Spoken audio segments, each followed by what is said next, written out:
Yan po mga nahalal na opisyal ng Parang Maguindanao del Norte. Formal nang umupo sa kanilang mga tungkulin. Narito ang balita ni Jomar Abdul.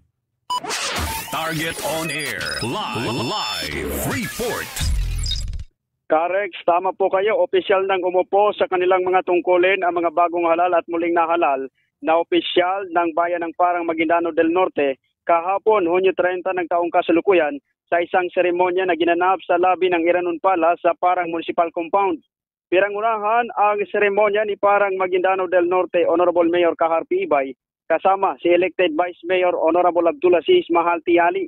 Kompleto rin ang panalo ng kanilang buong slate ng mga konsehal na pinangunahan ni Honorable Talib Abu III, Honorable Engineer Ganduan, Honorable Nuraima Ito, Honorable Habib Daud Saipola, Honorable Cyril Grijaldo Saavedra, Honorable Zakaria Kasim, Honorable Nurhaina Dikay at Honorable Marganta Blason Fernandez.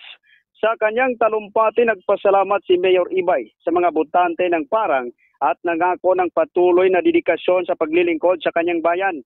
Nagpahayag din ng pasasalamat si Vice Mayor Ali at ipinangako ang kanyang buong suporta sa administrasyon ni Mayor Ibay.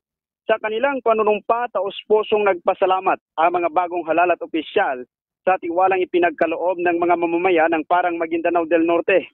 Muli nilang pinagtibay ang kanilang pangako sa tapat at mahusay na paglilingkod na magsisilbing simbolo ng kanilang dedikasyon sa pagtugon sa mga pangangailangan at hamon ng komunidad.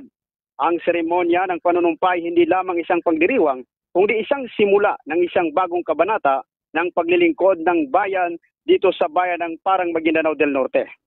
Mula dito sa rehiyon ng Bangsamoro, Jomar Abdul nagulat para sa Target on Air sa DZME 1530, ang Radyo TV.